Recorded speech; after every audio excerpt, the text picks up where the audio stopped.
Musa ketika dikatakan ilah di dalam Kejadian 7 nomor 1, apakah kemudian Musa dituhankan oleh orang-orang? Ada nggak fakta sejarah orang menuhankan Musa? Tidak, itu adalah kekhususan yang Allah berikan kepada Musa bahwa dia akan berhadapan dengan Fir'aun. Lalu apakah kata ilahan ini kemudian dimaksudkan bahwa Musa adalah Tuhan? Atau dia pantas dituhankan? Tidak. Hal itu ada di Bible, Anda bawa ke Al-Quran, blunder Anda, Mas Edis. Sekian, terima kasih.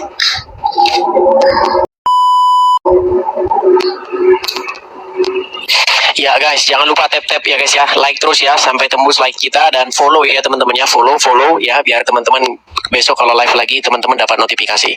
Oke, tanding ulang waktunya.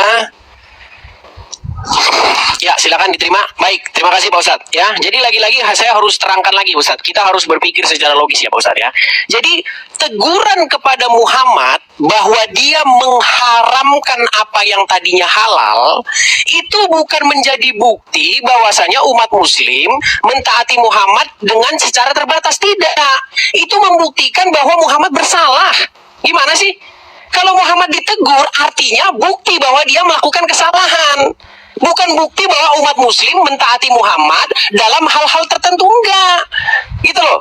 Kecuali betul-betul umat muslim tidak mematuhi Muhammad ketika Muhammad memerintahkan sesuatu yang diharamkan Allah. Coba kasih contoh. Coba, Muhammad memerintahkan sesuatu yang itu diharamkan oleh Allah, lalu umat muslim menolak perintah Muhammad. Tidak pernah ada. Tidak pernah ada cerita itu. Selalu saja umat muslim mengikuti Muhammad secara membabi buta. Ya, apa buktinya? Darah Muhammad diminum loh Pak Ustadz. Padahal dalam Al-Quran darah itu tidak boleh dikonsumsi. Ketika darah Muhammad diminum, malah kata Muhammad, haram tubuhmu disentuh api neraka. Ini salah satu bukti bahwasanya Muhammad menghalalkan yang diharamkan Allah dan umat muslim mengikuti. Makanya saya bilang umat muslim mengikuti Muhammad tanpa batas, menjadikan Muhammad itu sebagai ilah, sebagaimana yang dimaksud dalam surat Al-Jathiyah, bahwa mereka mengikuti hawa nafsunya sehingga disebut menjadikan hawa nafsunya sebagai ilah. Mereka taat tanpa batas. Nah, sebenarnya yang menggelincirkan umat muslim ini bukan Muhammad sebenarnya. Yang menggelincirkan kalian adalah para pengarang-pengarang buku. Contohnya apa? Yang barusan Anda katakan. Anda sudah didoktrin ini Pak Ustadz. Didoktrin sedemikian rupa sehingga memahami Al-Quran harus sesuai dengan pengikut para ulama. Padahal tidak ada di dalam Al-Quran itu. Dalam surat Al-Quran malah dikatakan, jikalau kamu ragu-ragu tentang apa yang kami wahyukan kepada kamu, maka tanyakanlah orang yang membaca kitab sebelum kamu. Disuruh nanya orang yang membaca kitab sebelum Al-Quran. Bukan malah mengikuti para ulama. Tidak ada. Di mana dalilnya suruh ngikutin ulama A, ngikutin ulama B yang mereka saling bertengkar, mereka saling berbeda pendapat. Makanya dikatakan oleh Muhammad, umatku akan terpecah menjadi 73 golongan dan hanya satu golongan yang akan selamat. Yang satu golongan yang akan selamat itu adalah orang yang percaya kepada Injil. Karena Al-Quran memerintahkan untuk percaya kepada kitab-kitab sebelumnya. Tetapi apa yang Ustaz Wafi lakukan adalah percaya kepada kitab-kitab sesudah Al-Quran. Kitab-kitab fikih, kitab-kitab ini, kitab-kitab A, B, C, D, segala macam yang begitu banyaknya sekali. Ya kan? Tadi Anda katakan, mengikuti Al-Quran harus dari metode sanad, harus metode ini. Itu adalah karangan-karangan kalian sendiri. Karangan-karangan ulama kalian sendiri. Sehingga ulama-ulama punya otoritas untuk menakuti umat. Hei, kamu kalau nggak memahami Al-Quran sesuai dengan pandangan saya, kafir. Kamu kalau nggak memahami Al-Quran sesuai dengan mazhab saya, kafir. Nggak ada dalam Al-Quran. Pahamilah Al-Quran sesuai dengan mazhab Syafi'i, mazhab Hambali, nggak ada. Yang ada adalah suruh memahami Al-Quran sesuai dengan apa yang dibaca oleh orang-orang sebelumnya. Jika kamu ragu-ragu tentang apa yang kami wahyukan kepada kamu, tanyalah orang-orang yang membaca kitab sebelummu. Disuruh nanya kepada orang yang membaca kitab sebelumnya, Pak Ustadz. Yang dilakukan umat muslim sekarang apa? Mereka malah mentaati buku-buku yang sesudah Al-Quran, yang dikarang-karang oleh ini, karang oleh itu, karang oleh ini. Itu sekarang. Makanya saya katakan, kalian sudah mentuhankan para ulama kalian dengan cara begitu mentaatinya tanpa batas. Dengan cara mentaati mereka sekalipun isinya bertentangan dengan Al-Quran. Apa contohnya? Minum darah Muhammad, diminum. Boleh berdusta, padahal Al-Quran tidak membolehkan berdusta. Dan banyak hal lagi. Coba berikan saya satu contoh di mana Muhammad memerintahkan sesuatu kemudian umat muslim menolak perintah itu karena itu bertentangan dengan perintah Allah. Nggak ada, nggak pernah ada.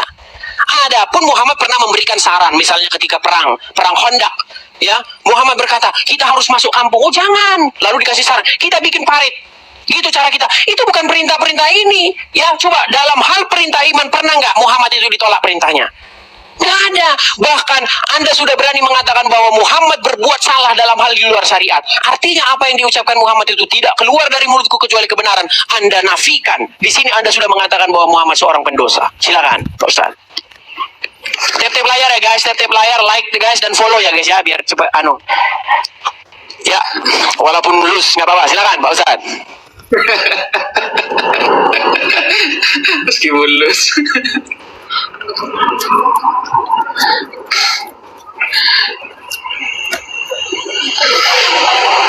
Yo, Mas Edis, dipencet. Ya, bismillahirrahmanirrahim. Kita umat Islam sudah terdoktrin, kata Mas Edis, untuk mengikuti para ulama. Padahal yang menyuruh itu Allah. Di dalam Al-Quran surah An-Nahl, fas'alu ahla dzikri in kuntum la ta'lamun. Surah Al-Anbiya, fas'alu ahla dzikri in kuntum la ta'lamun. Bertanyalah kepada para ulama kalau kalian tidak tahu. Bukan buka terjemahan sendiri. Secara logik, lebih baik mana? Kita buka terjemahan sendiri, Bible, atau bertanya kepada para ahli Bible? Jelas, secara logik yang diterima oleh semua kalangan masyarakat yang cerdas, maka bertanya kepada ahlinya itu jauh lebih aman daripada kita buka terjemahan sendiri, apalagi Bible. Begitu.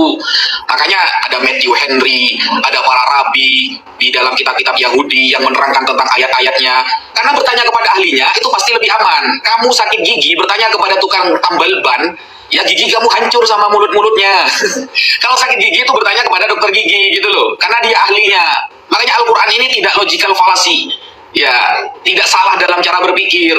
Paling profesional menjadikan akal manusia yang sehat itu hanya Islam, Mas Edis. Lalu Mas Edis membawa ayat. Yang ada, Nabi Muhammad disuruh bertanya kepada ahli kitab, katanya. Ini saya sebutkan ayatnya ya. Bahwa ayat itu cuma terjemahan sih, Mas Edis. Nggak paham tentang literatur ya. Kemudian bagaimana ayat itu kemudian disebutkan asbabun nuzul dan lain sebagainya. Mas Edis cuma modal terjemahan. Kita baca ayatnya ya. Ini di dalam surah Yunus ayat 94. A'udzubillahi minasyaitonir rajim. Fa in kuntah, apabila kamu Muhammad fi syakkin, dalam hal keraguan, mimma anzalna ilaika, tentang kitab yang aku turunkan kepadamu, fas'alil ladzina yaqra'unal kitaba min qablik, maka bertanyalah kepada orang-orang yang membaca kitab sebelum kamu. Surah Yunus ayat 94. Apa yang ditanyakan Nabi Muhammad kepada ahli kitab? Buktikan satu saja fakta sejarah bahwa Nabi Muhammad pernah bertanya masalah hukum kepada orang-orang ahli kitab dulu. Hukum ya, hukum dalam Islam. Ternyata Qatadah bin Da'amah mengatakan, salah satu ulama terkemuka di dalam agama Islam, balaghana anna Rasulullah sallallahu alaihi wasallam qol, Nabi Muhammad mengatakan secara tegas, la asyukku wa la as'al, aku tidak pernah ragu tentang apa yang diturunkan Allah kepadaku, dan aku tidak pernah bertanya kepada ahlul kitab. Aku tidak pernah bertanya kepada ahlul kitab, kata Nabi Muhammad sallallahu alaihi wasallam. Kenapa? Dan ayat ini menerangkan tentang apa sih? Ayat ini ternyata menerangkan tentang ayat sebelumnya, ayat yang diterangkan oleh Allah dalam Al-Quran, alladzina yattabi'una ar-rasulan nabiyyal ummi alladzi yajidunahu maktuban indahum fit taurati wal injil. Surah Al-A'raf ayat 157. Nah, bahwa di dalam kitab-kitab terdahulu ada kemudian orang-orang yang diceritakan akan mengikuti Nabi yang ummi, dan Nabi Muhammad sifatnya tertulis di dalam Taurat dan Injil. Justru kalau Anda pakai ayat ini, Anda percaya nubuatan Nabi Muhammad, biar selamat datang di kebenaran. Anda kalau menggunakan ayat ini, Anda mengakui Nabi Muhammad tertulis di dalam Taurat dan Injil, Mas Edis. Makanya membawa ayat itu jangan hanya modal terjemah. Begitu, pahami secara komprehensif gitu loh. Nah, kemudian ada nggak sih contoh Nabi Muhammad ditegur oleh para sahabat ketika melakukan kesalahan? Ada. Ketika kemudian Nabi Muhammad membuat syair, ini yang akan menentang Al-Quran. Nabi Muhammad akan membuat syair, mencoba-coba membuat syair. Lalu apa kata Sayyidina Abu Bakar? Ya Rasulullah, Allah sudah mengatakan di dalam Al-Quran Anda ini tidak bisa membuat syair, sehingga Anda setiap mencoba membuat syair Anda salah. Karena di dalam Al-Quran, wa ma 'allamnahu asy-syi'ra wa ma yanbaghi la in huwa illa dzikru wa Qur'anun mubin.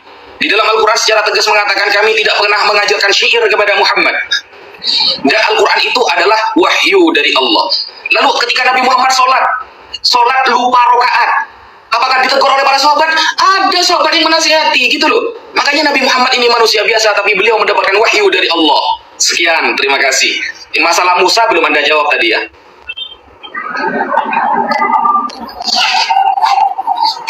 Oke, baik, terima kasih. Ya, teman-teman jangan lupa teman-temannya follow ya, follow supaya kalian tidak ketinggalan live besok selanjutnya ya teman-teman ya, follow.